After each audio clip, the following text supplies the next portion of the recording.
Hi, I'm Zibby Owens, the creator and host of the award-winning podcast that you're listening to right now. Thank you so much, called Moms Don't Have Time to Read Books.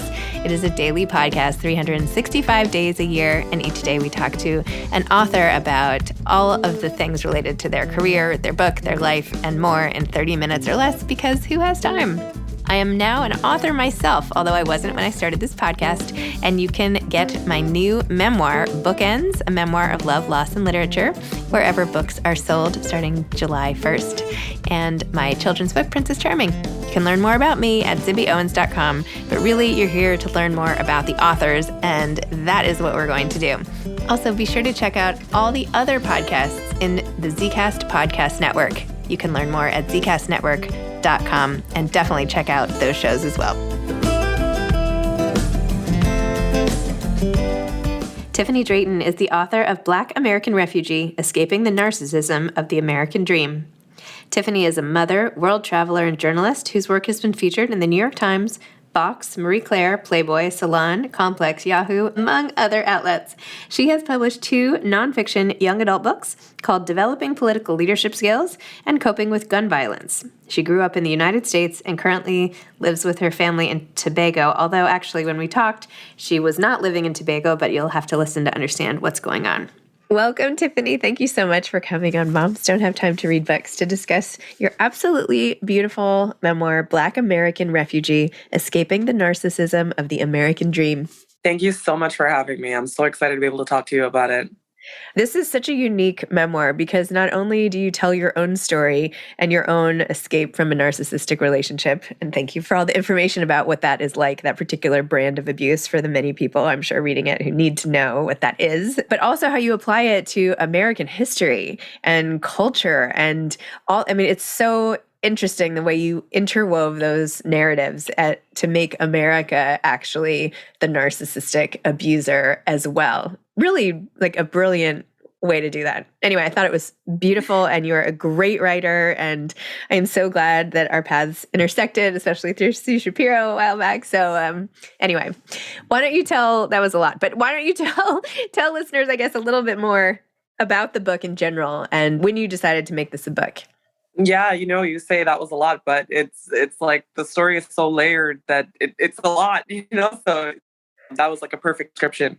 Right around the time of the murder of George Floyd, I sold an essay to the New York Times. It pretty much told the story of me deciding to leave America to kind of get away from all of the racism and the turmoil.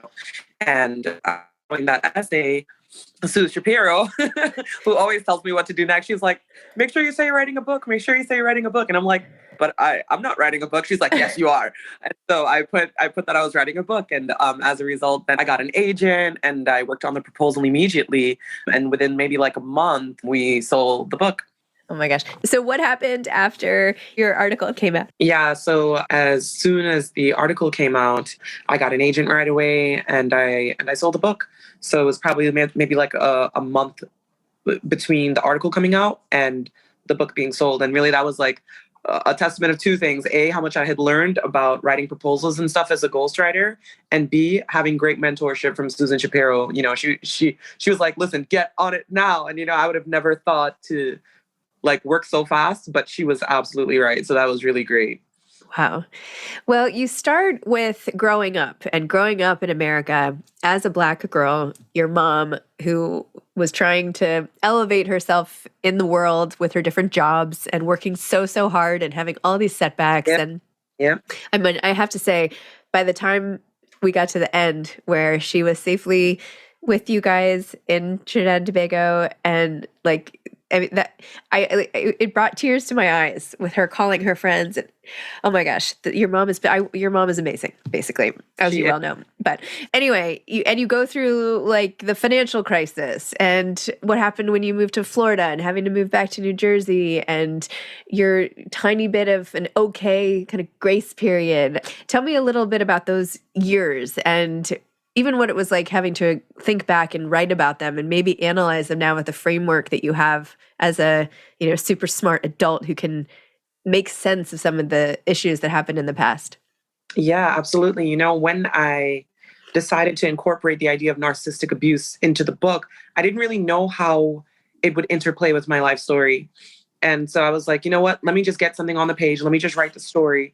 Let me pick the most poignant moments of my life and just kind of write it out and see what happens. And after I did that, I gave my draft to my sister. And my sister was like, I think you can just put like each part of the cycle of narcissistic abuse as the chapter of the book. Yep. As the name of the chapter.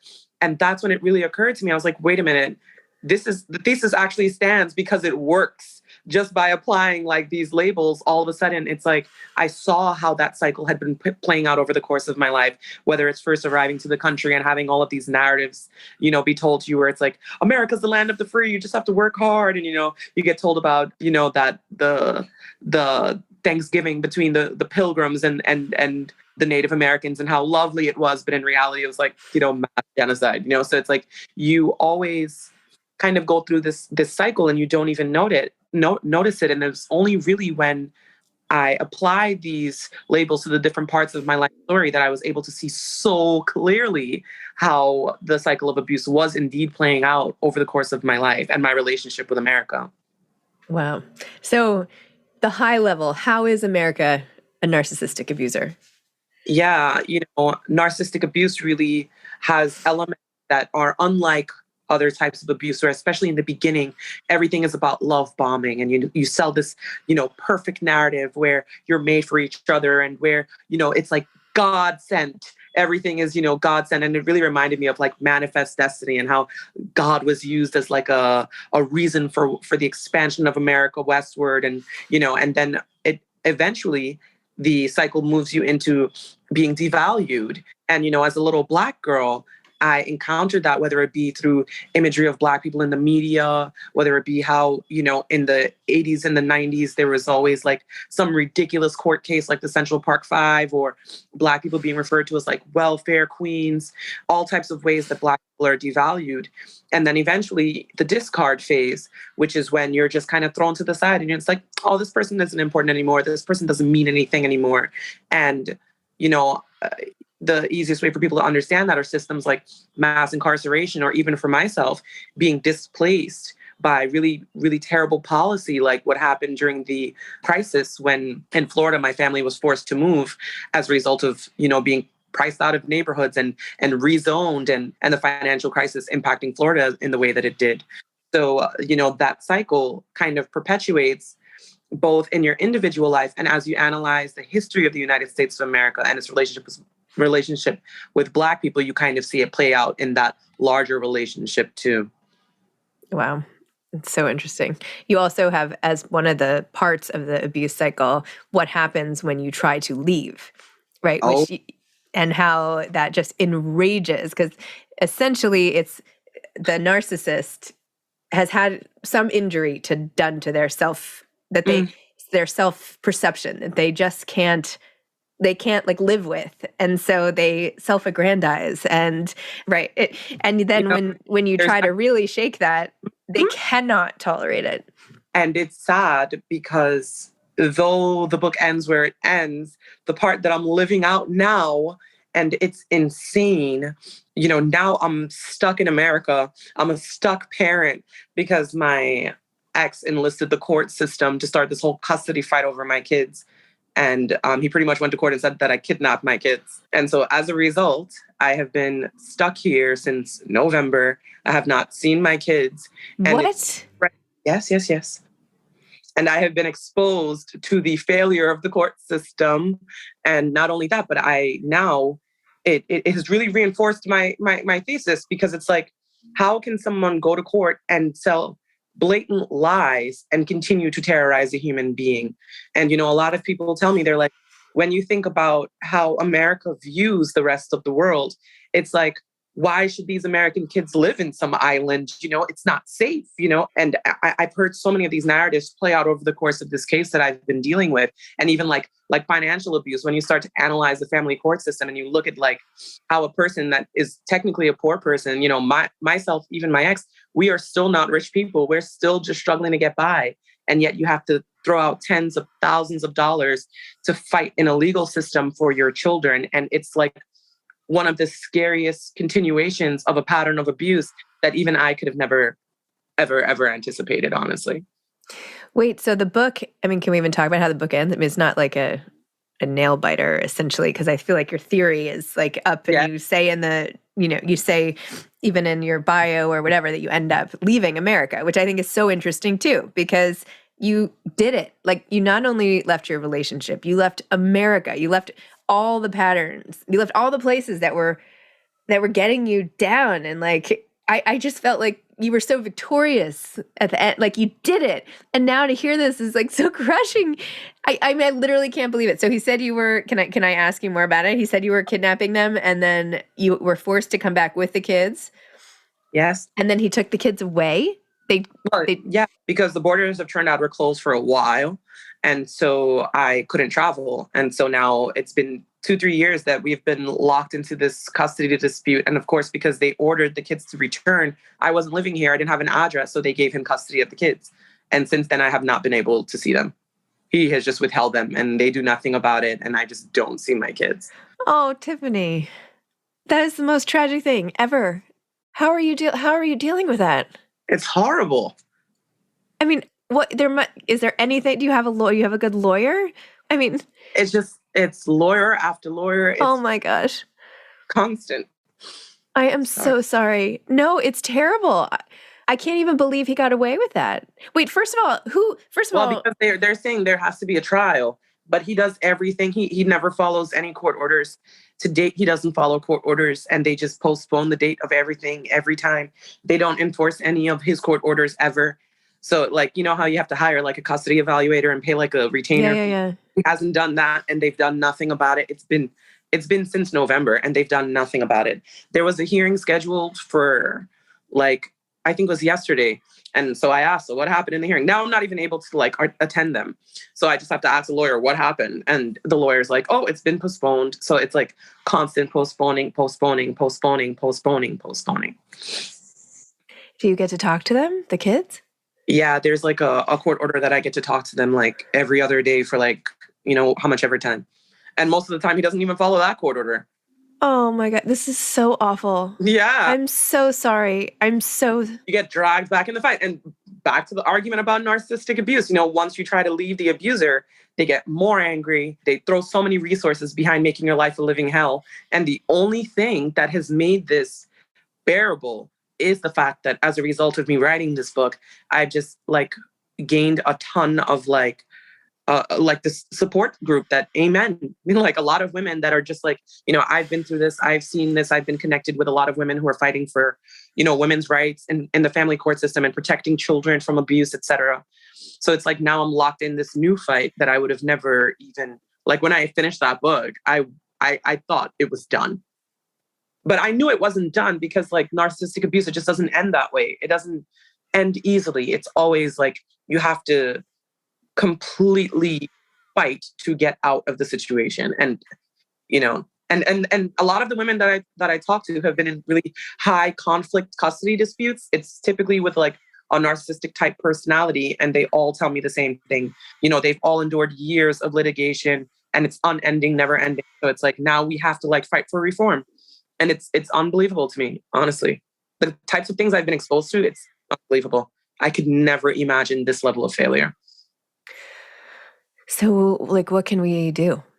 Like, what can we do as a society? Like, what can we all do? Like, I was just at this panel last night about, there was a whole documentary about, women and the failure to provide the supports, even just to have a regular working life as a mom and a woman, and how the government has sort of failed us in that way, that without childcare, and how it's just, everything is sort of stacked against us. And this is just yet another failure. I'm feeling like very down about everything. Honestly, it's like, where is the hope? How do we affect change?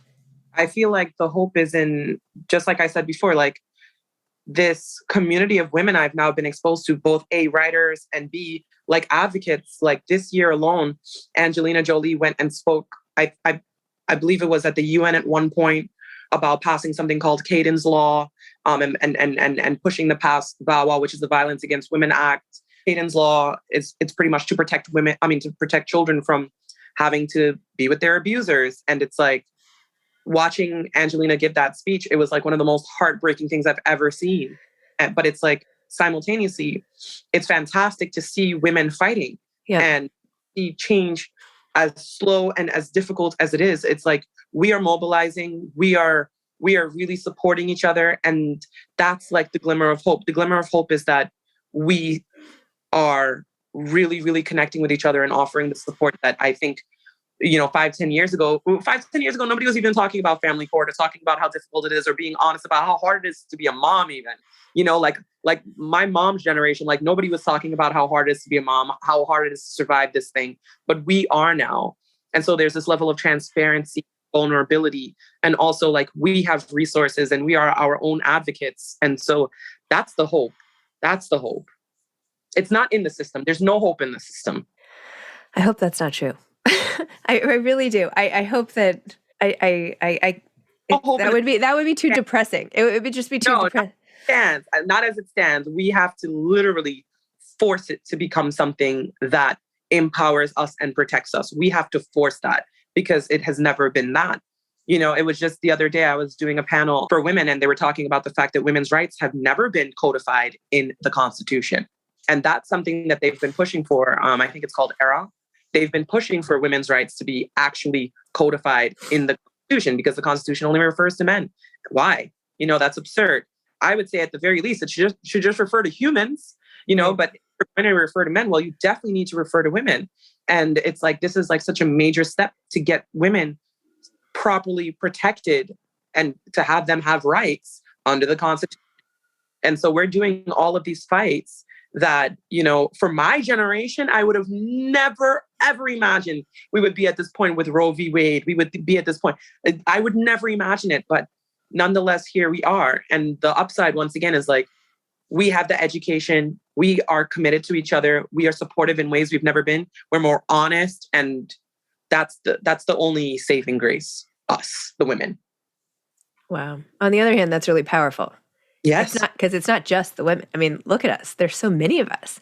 Boom. Passionate, right? When it came time for me to deal with this whole court situation and have to come back to New York, I had just become acquainted with like this group of women who were all writers. And one of the women was like, what can we do? How can we help you? One of my girlfriends, she has this little apartment in New York City. She was like, you can stay here because she's upstate with her family. So fortunately, I just got this whole community to rally around me and just, like, in all honesty, I could never have imagined how terrible the fight would have been. And then how beautiful like the sisterhood is simultaneously. So it's like, my life is like extremes, like the extreme of the beauty of seeing this awesome community kind of blossom out of nowhere. And then the reality of a fight that I could never have even thought that this is where I would be as a woman, as a Black woman, as a young Black woman. How did your ex respond to this book? Like, how were you able to even write about him? He hasn't said anything. Well, because it's true. No, I know, but So fortunately, he hasn't said anything about it. There's nothing. I mean, and it wasn't the first time that I wrote about our relationship. I had written some essays in the past. And ultimately, it's like, for me, it's not about just a conversation about my ex and how, and even the abuse that I encountered dealing with my ex. It wasn't even just about that. It's really about using that story to educate women and educate any victims of abuse, male or female, and so that they can be more familiar with the cycle and make sure that they're not getting entrapped in anything like that. And then simultaneously to call America out and to demand better, because like without swift intervention, like this thing will get worse. Because, as I say, about the unmasking, it's like people don't recognize like 2020 was a year of unmasking for America. Like the whole world saw so many failures of whether it be protecting the rights of Black people with the murder of George Floyd, or whether it be protecting the dignity and the health of its citizens with the pandemic. It's like the failures are so glaring now. And as a result of being in that moment where you're seeing the unmasking and the perception shift globally of what America is, that's when, for me, the people need to recognize it's their responsibility to make sure that America does right by them, because it's going to do everything to protect itself. Like these failed structures are going to do everything to protect themselves, even as they've been unmasked. So we need to really make sure that we're like trying to organize and have accountability and make sure that we're safe. It makes me want to like start a whole new government. Yes. What if we created what it should be? What if we like rewrote the Constitution, restarted it, pretended like we just woke up on this planet and here we are? Like, how would we craft it today? Yes. And these are the conversations that, so many people are starting to have, because it's like, the piecemeal, the piecemeal change is not sufficient to address the scale of the issue, whether we're the climate crisis, whether we're looking at the healthcare system and how it's in shambles, whether we're looking at the family court system. I mean, the family court system is failing me and has failed women and children, not just because of like the patriarchy, but because these people are actually overworked and there isn't the capacity to deal with the issue in a way that's like, whatever system has been erected, insufficient to actually address the issue. And so knowing that now, I can't tell people, just go vote or just do that. No. We need to actually be organizing to create entirely new systems, or to call these systems to task in a way that will offer major change, because that's the only way we're going to address this moment and have anything worthwhile to hand to our kids. Well, you are a great leader for this. I'm serious. Like, you might not have wanted to be, but this is where you have landed, and it's where you're meant to be. You can like make so much change yourself. It's really inspiring, really. I try to explain to my mom, because, my mom has been so heartbroken. I bet. Oh, sorry. No, it's terrible. This whole thing is so terrible.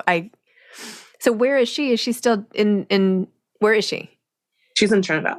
She's still there. And what about your sister? She's there too. But I had to make her leave because she just couldn't deal. I was like, you cannot be here. Because every time with the court, she's expecting that it's like, okay, well, I'm here now. I'm in New York. I've been here for months. She's expecting, they're going to let us see the kids, or, she'll get to see them. But every single time, it's always a delay. It's always like awful. And it got to the point where I was like, Mom, I can't deal with how you're feeling and how I'm feeling. Mm-hmm. I can't do both.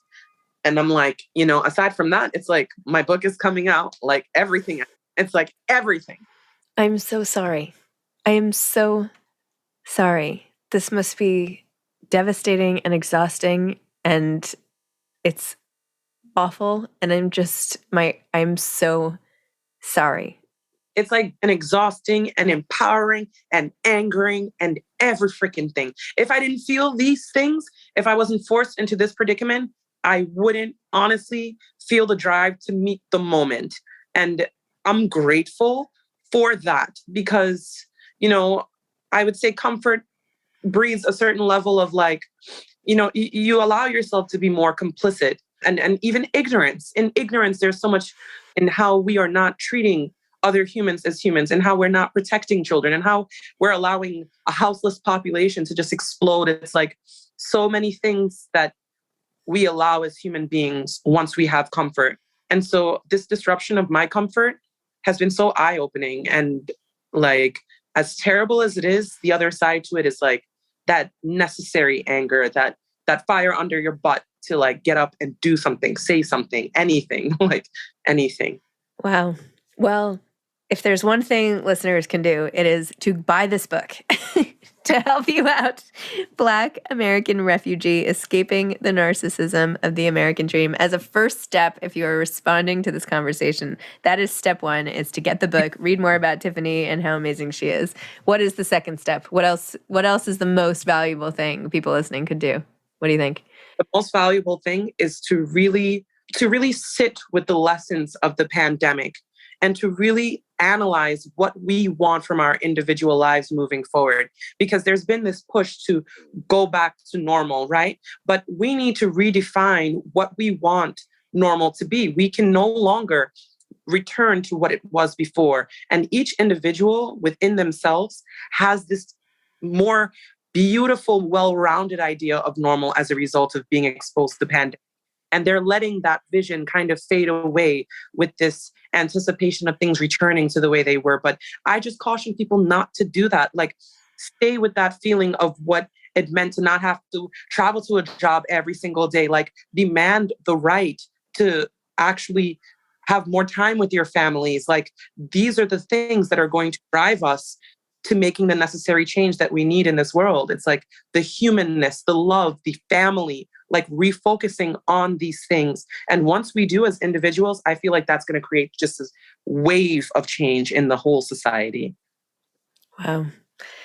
Tiffanie, I'm going to email you after this. My heart is just, I want to see how I can help and what I can do. And anyway, you're lighting a fire under so many people, and I hate that it's taken this terrible, tragic time in your life to do it, but I'm impressed at how the grace with which you're doing it. Thank you. And thank you so much for the work that you're doing and giving writers a platform, giving moms a platform. Thank you for your advocating for my book. It was really, really amazing to see the article that you did. It was just like really touching. The roundup. I was like, oh my God. So. It's my pleasure. All right. Thank you so much. Thanks for listening to this episode of Moms Don't Have Time to Read Books. Don't forget to follow me on Instagram at Zibby Owens and at Moms Don't Have Time to Read Books. Also sign up for my newsletter at zibbyowens.com and sign up for my virtual book club and meet lots of authors on Zoom every other week. Thanks so much to Steve and Ryan at Texture Sound for the sound editing. And thank you to Morning Moon Productions for providing this fantastic intro and outro music.